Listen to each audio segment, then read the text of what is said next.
Welcome to With You Every Step, the solo travel podcast that explores, explains, and hopefully inspires you to travel the world by yourself. I'm your host, Michelle Lee.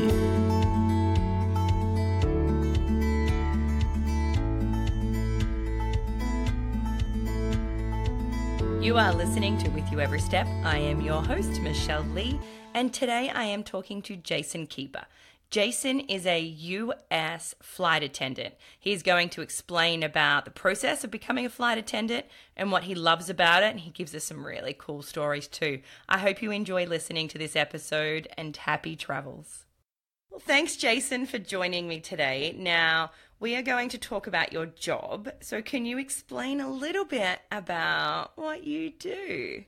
Yeah, so I am a flight attendant here in the U.S. for a major West Coast airline, and I serve the lovely passengers all of their needs on their flight.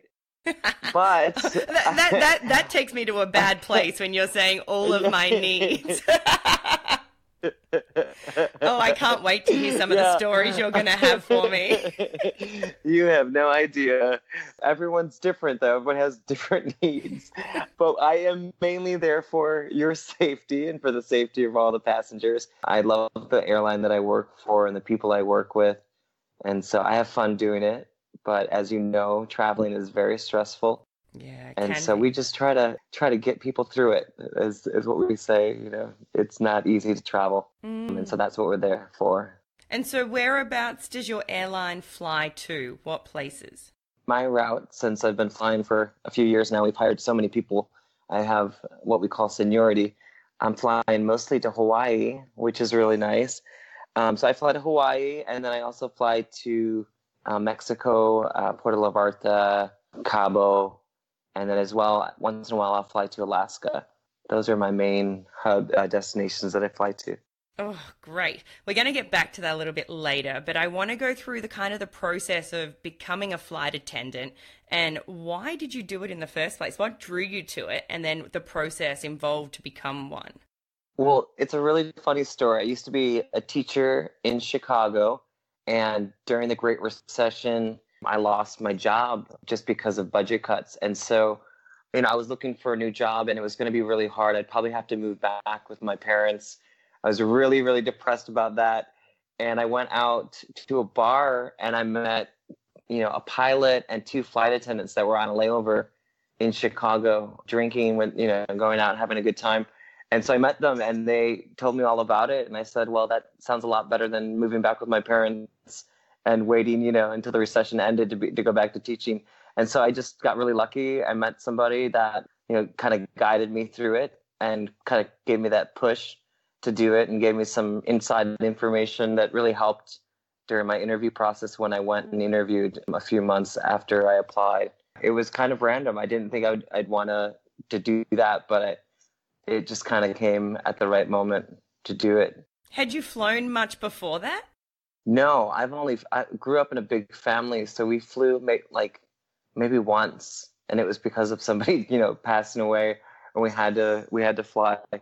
So no, I'd never really flown. I maybe once or twice before. So I was really scared. I wasn't the best flyer. I wasn't I was somebody that would hold on to the person next to you kind of flyer if there was turbulence. That was initially a little scary. Having to overcome that, obviously, with the job. So you applied for the position, and then what happens? What's the process? I got a phone call, and now what we do is you do a video interview is the first step. And so you fill out an application. It's really easy to fill out. I think I had, one or two references, basic, typical application. And then they call you back and set up a phone video interview, like a Skype or, FaceTime. Mm-hmm. And you answer 5 or 6 questions. And then after that, you get a phone call back and they invite you to come to the real interview, the in-person interview, which would be the second step. And that is like, if you've ever seen like American Idol, yeah, where there's 100, 200 people in a room. It's really intimidating and scary because you go in this huge room with 200 people and basically it's an all-day event. So you get there at 9 in the morning and you're there till 9 at night if you make it through each round. And I can go into further, details of each of those round if you'd like. Yeah, go for it. Anyone that may want to do this is really good to have this background knowledge of what you might be up for when you're going for the role. It's a tough market to get into because of so many people. It's such an attractive job for a lot of reasons. And so there is a lot of people that go to interview. And so the first thing I would tell someone is after they have done, the video interview, it's just dress like, and to impress. Obviously, like this is a job that everyone wants. So you want to look your best. And that's, a given with any job. And so when you go in right away, they're looking for people that are friendly and are genuine. And because they can spot it out. They can spot it out if you're faking it when you're there from 9 a.m. to 9 p.m. You can't fake it. Yeah, that's right. You can't fake it that long. No, and that's why they do it. I mean, they're really smart. They've done their research, and it's effective because when you're on a plane for, even for 2 hours working on a plane or an hour, after a while, you even as a flight attendant, you're going to get tired and irritable and, all the people in the crowd. And so they really put you into that position by having that interview that long to see how you are when you're tired, to see how you respond to questions and whatnot as, your fatigue sets in. That's really interesting. I actually never realized that that's what they did. And it makes sense, especially from Australia. It's a 14-hour flight from Melbourne to LA. So that's 14 hours of them having to work. You're right. Yeah, I hadn't thought of it in that way. Right. Yeah, because, everyone can be for the first hour or 2 hours or 3 hours, fine or good, but they're really seeing how you are. And so it's more of a fatigue, it's more of a stamina is to go in there and to really every minute push yourself if you really want the job to be smiling for literally 9 to 9, however long it goes all day long. First step in that group interview is that they split it up. Usually, let's say there's, 200 people. They'll split you up into groups of like maybe 50 or 45 or whatever into smaller groups. And they go around and they ask each person, and you're in a circle. And they go around and ask each person to tell us something interesting about yourself. Okay, very vague, very, just a kind of a silly question. But you go around and you answer it, and what they're looking for is not what your answer is. They're not looking for somebody who, can, is a ballerina or, can juggle or whatever. They're not looking for the most interesting story aspect of story. What they're looking for is while other people are answering their question, they want to see if you are paying attention to the other people. And so most people are nervous and they're thinking, what am I going to say? What am I going to say? I'm so nervous. What should I say? What should I say? So you're not really thinking about or listening to everyone else in the circle, right? I mean, you're nervous. Yeah, that's and so right. You're in your own head and you're trying to think about your own story. That's really good point. And I think a lot of companies now are doing this process. I've actually been to a few auditions for things where they are auditioning a lot of people, and they kind of do a similar process to see how people interact with each other. And you're right. It's not about what your story is. It's about how you interact. Right. I mean, I remember distinctly in my first round, there was former flight attendants that had been, for other airlines, and they were so like cocky and very much like, what was interesting about you. But then they'll also, maybe a second question will be, what have you done that has prepared you for this job? And the flight attendant that works for the other airline will be really cocky and confident because they work for an airline, but they're not looking for somebody that they want to see if they're paying attention. So I remember the first round, all the people that said they were flight attendants, they were very, very cocky about it and confident, ended up not making it through because they weren't paying attention to everyone else and they weren't friendly and smiling the whole time. And that's the hugest thing, is smiling the whole time. It is going to hurt by the end of the interview, but literally nonstop. Your jaw hurts because you have to just literally smile nonstop. So after that round, they'll cut, people. So Okay. So then you might get the they'll whole go, thank you, but no thank you. And then you have to leave and other people are still staying behind. yeah, like the American Idol thing, like, all right, if your name is on this board, you can stay and everyone else Ugh. goes.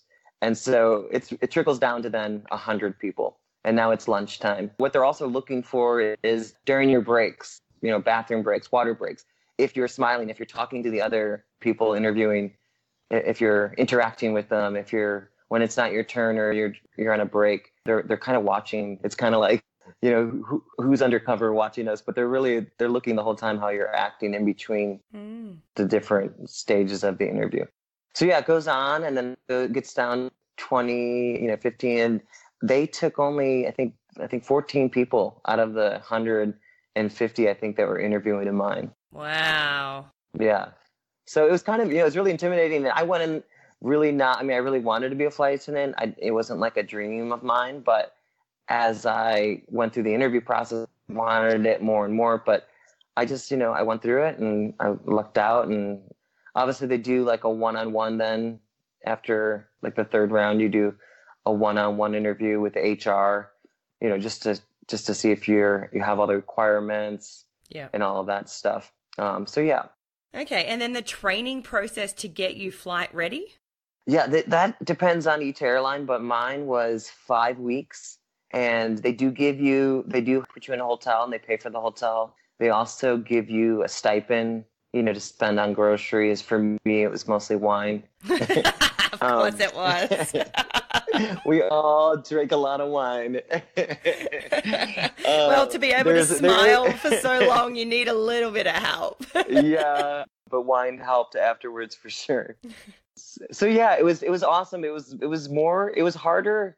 I went to university, went to college to become a teacher, and I would say the flight attendant training was harder than, a college, university degree. Yeah, I would imagine it would be. I would think it would be really tough.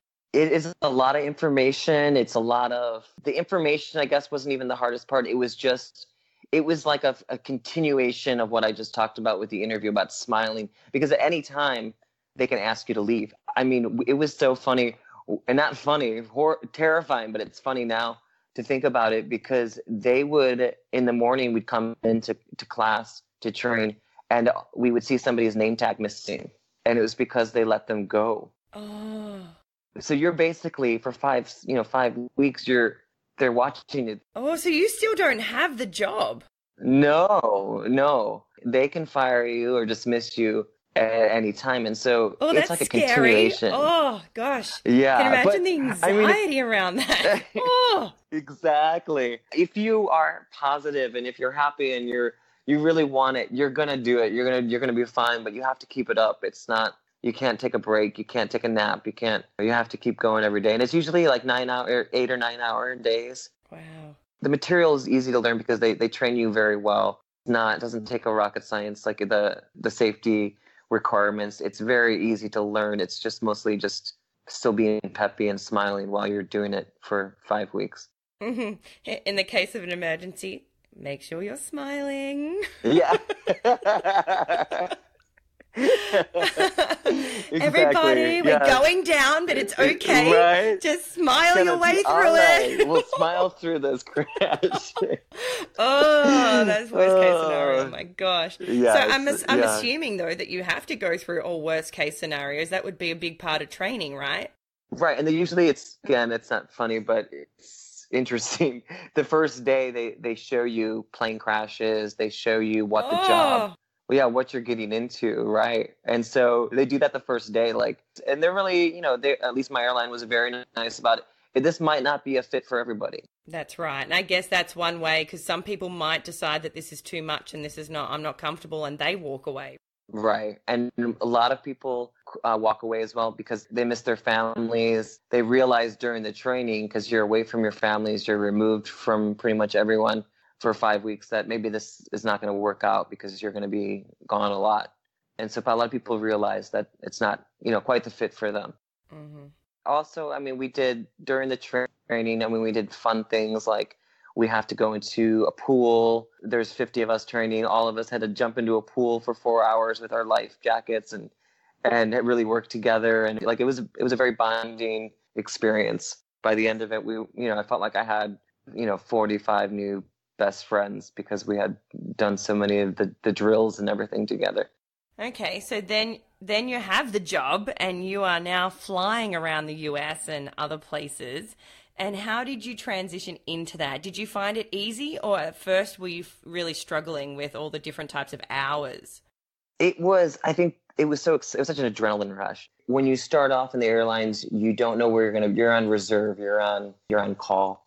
And so when somebody calls in sick, they call the new flight attendants to cover for them. And it's usually they give you a 2-hour call out. You're on call from midnight till 2 p.m. So you get a call at 1:32 in the morning and they say, hey, you're going to be flying, check-ins at 4:30 a.m. You're going to be flying to Hawaii. Or you're going to be flying to Alaska or wherever. And so it's suspenseful. It's exciting. You're excited to see what you're going to get. And you obviously want the better trips, the longer layovers. And so it's kind of an adrenaline rush, sitting there waiting for that call and then being excited because you're going to a different place that you haven't been to. So the first couple months, you're so excited that you can't even, I guess, be tired, or the adrenaline really just takes over, which is good because it is very tiring and stressful. But you do get a lot of time to rest. Once you get to most of the time, you get, substantial long layover where you can, after a long flight. But yeah, you learn kind of as the job goes. It's not one of those jobs where they teach you everything. I mean, every flight, you're going to make a bunch of mistakes that first year until you just learn it. I mean, during training, you're only on a plane once a week, so maybe 4 or 5 flights during that initial training period. Mm-hmm. And so once you jump into it, it's a lot of learning as you go. And the other flight attendants know that because all the other flight attendants did it before, That's so right. everyone's like a team. Yeah. Yeah. So you have a lot of support, and, 90% of the flight attendants I flew with were amazing, but most of flight attendants are pretty similar, so it's not like you get a lot of bad ones that, so they've been there. So yeah, it's a lot of fun. You make a lot of mistakes. I have a really good story about my biggest mistake, if you'd like me to share. Yes, please. Okay, because it's actually like a legendary story. They use it in the training department. So your story is now being put through to train others. Okay, I'm excited for this story. Yeah, I think your listeners will definitely like this story. So the first week on the job, me and my fellow friend who trained with me, we were really lucky and we both got called out on the same flight. We're super excited. We're brand new. And the other flight attendant that was working the flight, she had been there for 30 years. So super sweet lady, was so excited to work with new hires. And so we get on the plane and she tells us that there's a guy with one arm, a one-armed man. And anyone with one arm or one leg, anyone with any kind of handicap, as a professional, as a safety professional, we have to give them a safety briefing. Okay. And that's a special briefing. And it's really hard to do because most people I know that, have one arm or no legs are very capable of getting off of a plane in emergency, probably more than most people. Mm-hmm. But we have to do it for legal reasons. We have to give them the briefing. And so it's kind of embarrassing for that person. But they train us, obviously, to be sensitive and to quietly do it, not make a scene. So anyways, I had to go do the briefing, and it's very rarely that we have to do this. And so it's kind of like very a rare occurrence of this happening. And so I went up to the one-armed person, and I didn't want to be rude. So I didn't look at the person's one arm or, make reference. I just looked at the gentleman and, very professionally said the briefing. It goes like this. It goes, sir, in an emergency, please remain seated. When everyone else gets off the plane, I will come back and assist you off the plane. Okay, and so that's just rude to tell anybody. Like, Yeah, you're going to be the there's a last fire. person.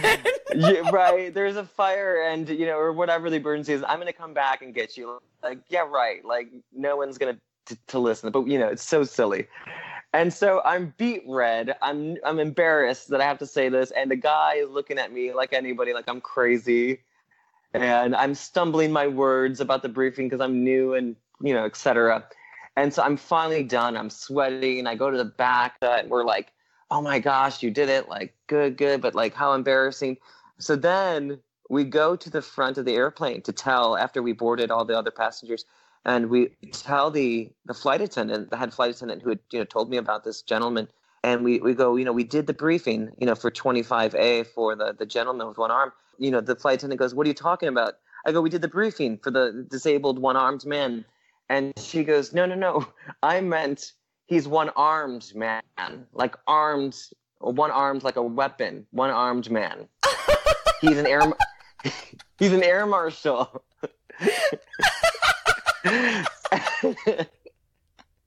So I gave a disability briefing to a guy with a gun that's going to save our lives, the air marshal on board, and oh my gosh, I was so embarrassed. It was like the worst moment of my life. And he didn't say anything to you? No, because we're not supposed to talk to them. We're not allowed to talk to the air marshals. We know where they're sitting because, we need to know the person that has the weapon that will help us if there's an emergency. So they're supposed to be undercover. And here I'm blowing it. I blew his cover by talking to him. And I'm giving him a disability briefing because oh my God. And telling him he's the last person to get off the plane. Yes, right. Like he's going to be the first person to save the day if there's an emergency. And I'm like telling him to remain seated. And then the worst thing was this is before the demo. So then I had to do the safety demo in front of him. It was bad. It was so bad. And the flight attendant, the head flight attendant who'd been there for 30 years was laughing while she was speaking over the intercom doing, the safety demo because she was still laughing because it's so hard from it. Oh, it was so bad. But luckily they didn't fire me. And so now they do that in training. So now what is it in training they get taught? It's training. It's communication 101. It's like when you communicate with your fellow flight attendant, make sure you're clear with your instructions, because you don't want that to happen. So that was definitely a learning experience. But you never, you don't learn until you do it. So that's right. Part of the gig. A one-armed man, and he's actually just got a gun in his belt. Yeah. Oh, it was a long flight to say the least, and it was only a 2-hour flight, but it felt like a 12-hour flight. Did you have to then go and serve him with anything? Oh yeah, I did, but it was at this point I was just so happy that it was over, almost over. Oh, that's funny. So how does it work when you take a flight somewhere? Do you automatically fly straight back, or do you have layover time at that destination? So depending on your seniority is like everything in the flight attendant world. We like worship as a joke, anyone that has the head of the seniority, because they basically get to, every month you choose your schedule. And if you've been with the company for, 30 years, you usually get what you want. And then when you're new, you get like the worst trips. So you bid for them. And I like, everyone has different preferences. A lot of my flight attendant friends have a dog or a baby at home. And so they like to do what we call a turn, where you fly to Hawaii and then you fly right back because they want to be home with their family or their whatever obligations they have. And since I don't have any animals or kids, I like to do the long layovers where I fly into Hawaii, and I usually get about 26 hours. So I usually get in, we leave at like 6 a.m. I get into Hawaii at 11:30 a.m. and then leave the following day around noon. Okay. So you get a whole day basically to enjoy, and I'm assuming that all your accommodation is covered. Do you get a food allowance as well? Yeah, the food allowance and everything is included in your paycheck. But yeah, they pick us up at the airport in a van. and the hotel is all paid for. Depending on what airline you have, you get special perks at the hotel. Our airline gives us, like a food discount, but there's a few other airlines that give a really generous drink package deal with their flight attendants. Not my airline, I wish. That could also be quite dangerous too, because I guess the chance of your staff getting so drunk that they can't then fly back. Right. It's made national headlines where a flight attendant or a pilot drank too much, and we're not allowed to drink.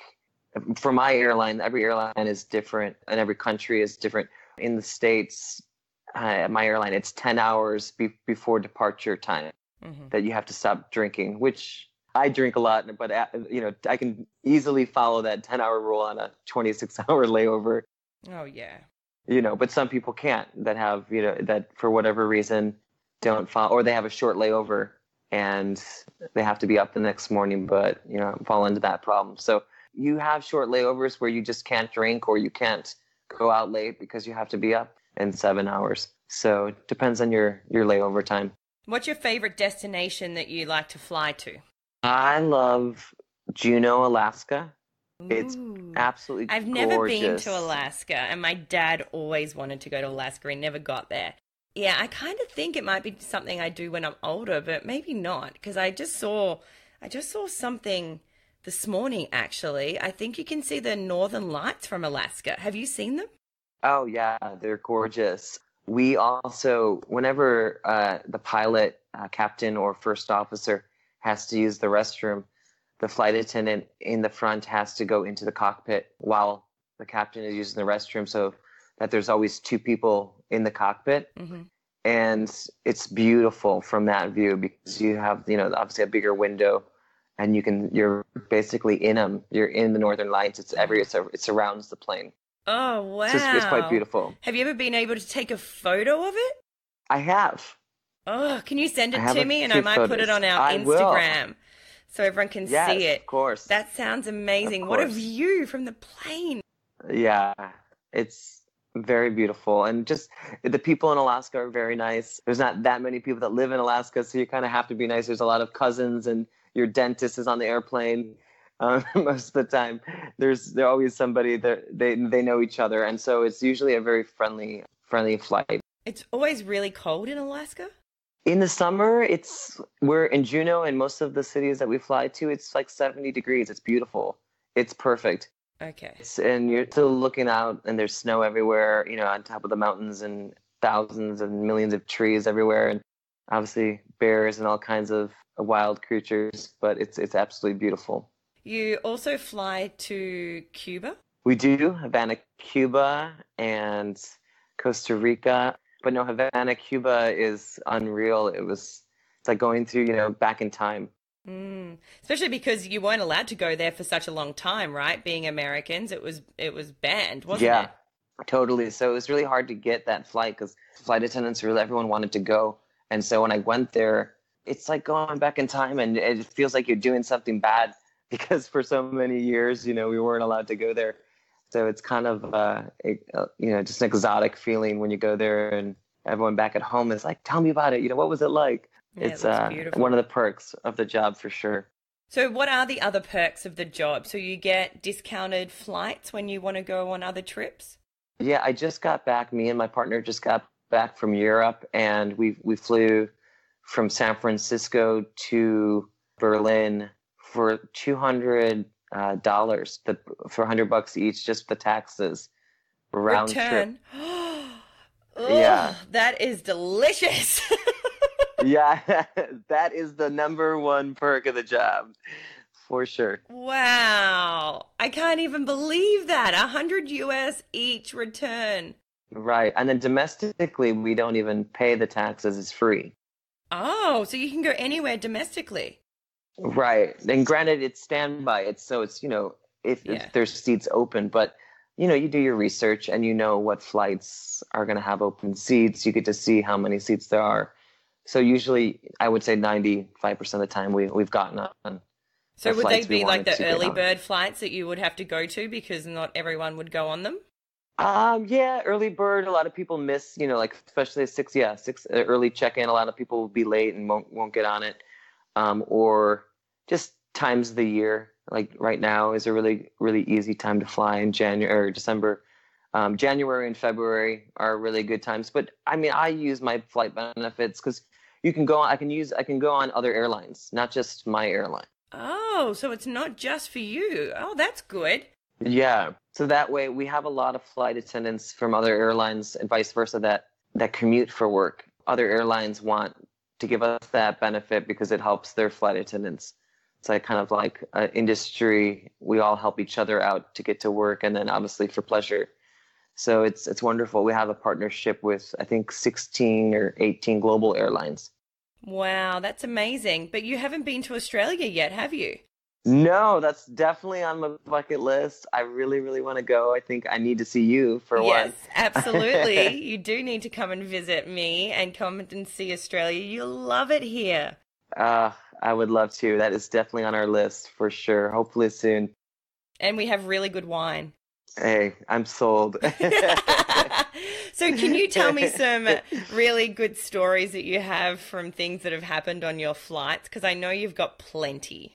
Yes. Oh, so where to start? Well, so I've had a couple of celebrities on the plane, which are always funny stories because they're just like everybody else. Yeah. And I don't know if you remember or if you know who Mario Lopez is. Uh-huh. Yep.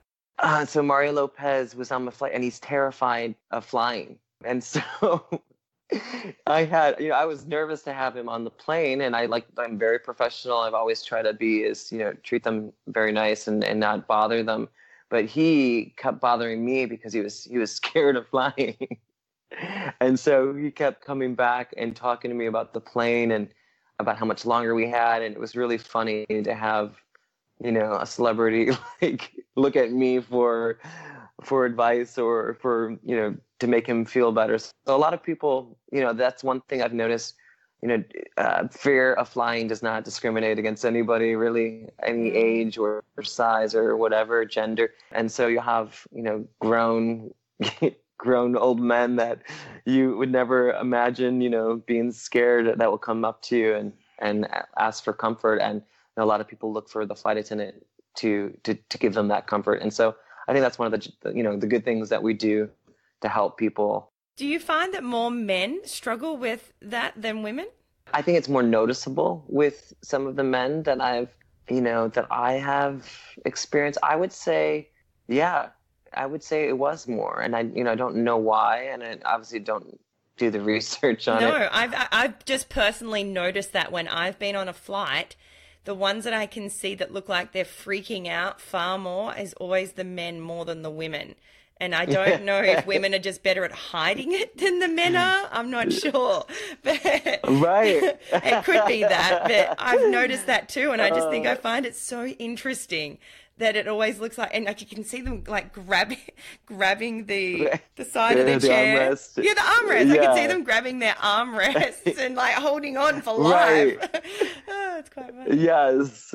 That is true. I would love to, be part of a study or research on that because I think you're right for sure. I've also had, not to bring down the mood, but unfortunately, obviously, when people fly, a lot of people do fly because of, a loved one has passed away or they're going to get, cancer treatment. And so they have to fly. That was something I didn't really, I don't know, when going into the job, I didn't think would be something that I would encounter a lot, but it happens a lot more.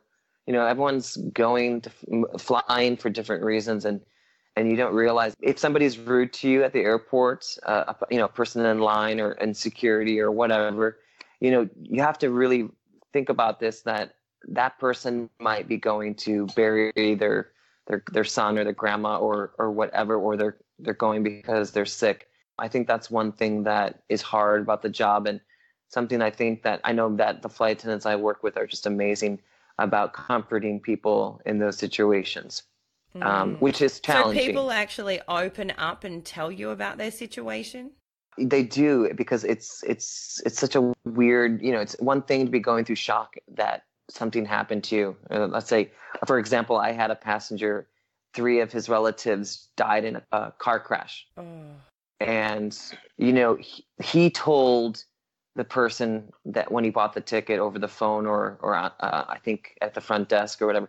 And so our airline is really good at, obviously we want to help those people out.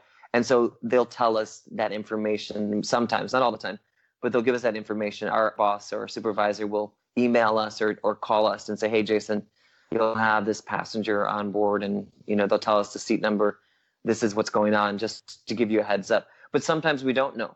Sometimes they just come on. And I had a guy, we had a delayed flight. We were sitting there and he was getting really mad, and, it was nothing I could do because it was mechanical, with the plane. Mm-hmm. And so he was being really rude to me. And because I'm trained well, and I think I do a really good job as a flight attendant, I'm proud of what I do.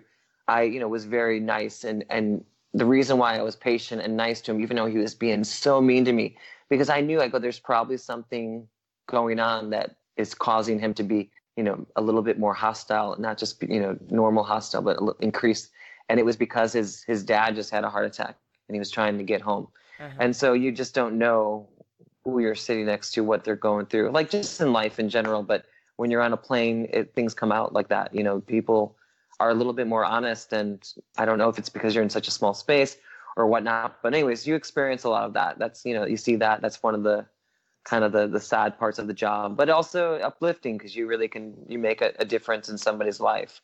Have you had anyone that's been so abusive because of things like delays or something like that, that you've had to actually escort off the plane? It's happened to me once, and it was because of somebody that drank too much. Yes, which it was going to be my next thing. Were they drunk? Yeah. Yeah. Alcohol. And, I love, my biggest thing when I'm not working and I'm a passenger, I love to have a few glasses of wine at the airport. It relaxes me, especially when I'm on the plane. You have to keep it, to a minimum, especially for those long flights. People don't realize when you get up in the air, you have one drink. It's like having 3 or 4 drinks. Each time you have a liquor drink or even a glass of wine, because of the air, you get drunk faster. Mm-hmm. And so we just have to keep an eye on that. But yeah, I had a passenger. He was this passenger was so drunk and so mean. And we had to have police, meet us at the gate when we landed. And it was scary because, everyone around him was terrified. Like, this guy's going to, you see on the news or something, it's going to go nuts. Yeah. So yeah, that's unfortunately happens. I've been on one flight. I actually can't remember where because I've been on so many. But I was on this flight and there was a group of 3 men, maybe about 22, 23 years old, and they were really drunk. And we ended up being delayed because they wanted to kick them off the flight. And so they eventually, I can't remember, I don't think they actually did kick them off the flight. I think they just had to get someone to come in and talk to them. And they were like, no, we'll be good. And I actually think they were, but they were trying to kick them off, but they didn't actually do it, which is what I was a bit shocked with in the end, that they left them on the flight. But they were fine. Right. But I think that was more maybe precautionary. Yeah, just to give them a warning. Yeah, usually, at least in my airline, the captain of every flight he's the boss or she's the boss. That person, gets to make the final decision. But if we tell them, 99% of the time, if I would tell a captain, hey, this person, they will, whatever I think they'll go with, they'll back you up, which is really cool for us to have that kind of relationship, where they're not questioning us. Like, the captain will usually be like, whatever you guys think, you're back there, I'm not. So that's nice. One story, I had a Cabo flight. I just remembered. It was a Mexico flight back to the States. And, Cabo is known to be a fun party town. And this couple came on the plane and they had broken up on their vacation. And so they wanted, they didn't want to sit next to each other. And it was a full flight. Every seat was taken. It was so funny because they were fighting throughout the whole flight. We finally begged somebody to switch seats with them. But I'll just remember that because they were a young couple. They were just been together, I'm sure, just a short while. But it was funny to watch. It's like a reality show, but not funny, but funny, Yeah. How many people have asked you to try and join the Mile High Club with them? Has that happened? I have not been asked, but Oh no! I have witnessed for sure. Okay, now I need to ask a little bit more about this because Yes. this always baffles me.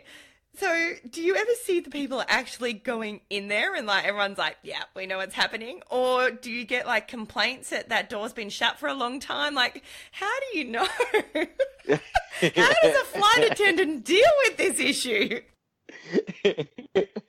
Yeah. So part of our job is to be aware of everything. It's weird. It's like you just, even when you're on the cart, you're always like kind of just checking in, and we're supposed to really check the bathrooms a lot too, just for other reasons, mostly for like if someone's smoking or something, because that's like a big problem. It used to be a problem. Not as much anymore, and so yeah, you're just kind of aware. You just notice what the heck, they've been in there for a while. But legally, you are allowed to go into a bathroom with somebody else. And so for your listeners that are interested in that legality of it all, you are allowed to go in with, the bathroom with somebody. And so because, think about if you have to put a bandage on your back, or if you have a medical, thing that you need to take care of. And so really we're not supposed to we have to be careful not to intrude. But I mean, if they're both, if you can tell, you can tell. And so it's only happened to me once, and it was a young couple that was very embarrassed and scared afterwards, that went right back to their seats, and we just left it, at that, as an awkward. So you had to knock on the door and say, "Excuse me, how long are you going to be?" Yeah, like, come on, guys. Like, we've all been stupid things, but really, it's such a disgusting. The bathrooms are so gross. As a flight attendant, it's like the last place on earth. I would want to do anything. Oh, don't touch anything. Like, I get this is me being so OCD, but I get the toilet paper to touch anything in there because it grosses me out. So the thought of doing something that is very personal in a place like that is so disgusting to me. But I know, I hear it happens a lot. So that's why I just wanted to see how many times you've actually kind of checked it, like caught it. It's so funny. Yeah. Do you think it happens a lot still? Yes. I don't think it's as much of a problem. Hollywood really likes to, obviously it's a funny and taboo kind of thing. But I honestly, in my 7 years, I've only seen it once, really. Okay. Or people are just really good at hiding it, or, Yeah, they just put a bandage on their back. Yeah, exactly. If you want to, carry around Band-Aids with you, that's a good loophole. Not that I do. You didn't hear it from me, though. No. It's too funny. Ugh, but yeah. Anyway. Yeah. So I do want to talk a little bit about gender and how that's changed, because I know years ago, flight attendants were predominantly female. Right. And now there's a lot of males that are flight attendants. And then the job of the pilot was dominantly male. Is there more women now, and is it crossing over with both? Yeah, it's awesome. I'm really, I think it's great. We've had so many more women pilots. It's so cool, because I've noticed, especially in the last 5 years, now we're used to be like 1 out of every 20 flights there would be a woman pilot, and now I would say it's like 1 out of 10. Oh, that's good. It's getting better, because I don't actually think I've ever been on a flight and had the voiceover coming from the cockpit being a female. Yeah, and when it happens, it's so great, because people, look up and they're kind of like, because they're not used to it. And I see some of these little girls on planes, and you could just see how like their eyes just kind of lit up. Yeah. And it is so cool to watch these I think little I girls. would clap. I'd be like, yes, there's a woman in charge. Right? Yeah. Seriously, I feel safer, and I like some of the pilot, the men, and not all of them. A lot of them are great guys, but a lot of them are very A personality. They're quite different usually than the flight attendants, where we're really outgoing, and so they're kind of quiet. Most of them, not all of them, but most of the gentlemen that are pilots. And so the women pilots, I'm just more comfortable, I guess, talking with women, especially about fun things. And so I love it, because then I can chit chat with female, they're just more, easier to talk to. And so I enjoy working with them. Not all of them, but 99% of them Well, that's like anything. But I also Yeah. find the best conversations I've had with a flight attendant on a flight has been a male. Oh, Yeah, I haven't found many of the women flight attendants really want to talk that much, where I found I've actually had like full conversations with the male flight attendants. right, right. And that's a whole like different dynamic too, I think, because there's more obviously than there's ever been. But yeah, I've noticed, I've had a variety of different passengers that I've talked to, but for sure, there's definitely more men now too that are flight attendants. Yeah, it's great. I love it. And this is how it should be. Everything should be as equal as we can get it. Yeah. So, out of all the destinations you've flown to, and I'm not talking about just work-wise, what would be your favorite destination you've been to, even just vacation? Oh, just vacation. I would say I love Amsterdam. I love the culture there. And I ride my bike everywhere. And so I think that's why I fell in love with Amsterdam. It's like, I don't know if you've been there, but I have not. And so many of my guests say Amsterdam is up there for their top. And I think I need to change this and go there. For some reason, I've never been drawn there. I've been to Europe many times, but I've just never been to Amsterdam. So maybe my next trip coming up, I might have to do that. yes, and rent a bike because you'll or get out of the way because it is it is such a cool but it has everything, all the museums and the food, and the people are so kind and everyone's beautiful there. Is that where the Anne Frank Museum is? It is. And Did I you am go one of there? the few persons that could say I have been to it 3 different times. Wow. I've heard it's really Which awesome. It's amazing. It's so like you're walking through, and it's like one of those museums where people just get really quiet because it's so like it's so moving. Mm. It's not like you feel like you're in the presence of something really. It is. It's really special and unique. And so I had 3 different friends I went to Amsterdam with. So each time I went, because it was but it's sad. It's really tragic, but it's also really beautiful that they've made that an exhibit. To remember her and the story of so many people. Yeah, and I think that's what is good about museums now, that we are opening up into all kinds of different types of museums. So you can see what things were like and how people did live and what they went through. And I think it's really important. Yeah, for sure. We actually, for my listeners, Jason and I actually met in Dominican Republic for a friend's wedding 5 years ago now. And I have been seeing on social media his antics of where he is and where he's going, and he's always moving. So I've been wanting to get him on the show for a while, but he's been super busy. So I'm so glad that I was able to lock you down and get you on. It's been so good talking to you and hearing your stories. Oh, no, I love you and I miss you, and I'm so glad we got to do this. And to any of your listeners, if you have any other questions about the process, it's intimidating, but it is so worth it. This job has changed my life. It's opened me up to so many great things. And one thing is that I met my partner. It was a passenger, a flight to Hawaii. And Really? so I met Is that how you met? the love of my life. And I gave him, embarrassing as it is, I have business cards that I gave him that I made on my own. I was going to And I say, gave him how did you transfer it over from being a work colleague, like Right. a work thing? Because this is what I struggle with. If I ever get someone at work that comes in that's super hot, and then I think I can't, I'm in a professional place right now. How do I cross over to be like, hey, I'm single. Right. Are you single? What's happening? Wait, what's up? How did you do it? You gave him a business card? I used the professional route by saying, if you ever wanted to network, here's my card. And so it went from there, and the rest is history. And now I moved to San Francisco. So I am in San Francisco living with my partner, all because I went out to a bar 7 years ago to become a flight, because I met that flight crew on the layover, and here I am. My whole Wow. life it's changed. So I love it. It's the most exciting, fun job. You work with some of the most interesting people, and you meet the most, interesting people as well as passengers. So it's wonderful. How much leave do you get? You get a certain amount of seniority. You can get, 2 weeks, 3 weeks off a month if you'd like, because you can trade your trip. It's very flexible. Once you've earned, you've put in a few years, you can trade trips and, get rid of some of your work if somebody new wants to pick up extra work. So it's quite wonderful if you want to take time off. That's good, because I know within the US, the leave in the US is really tight.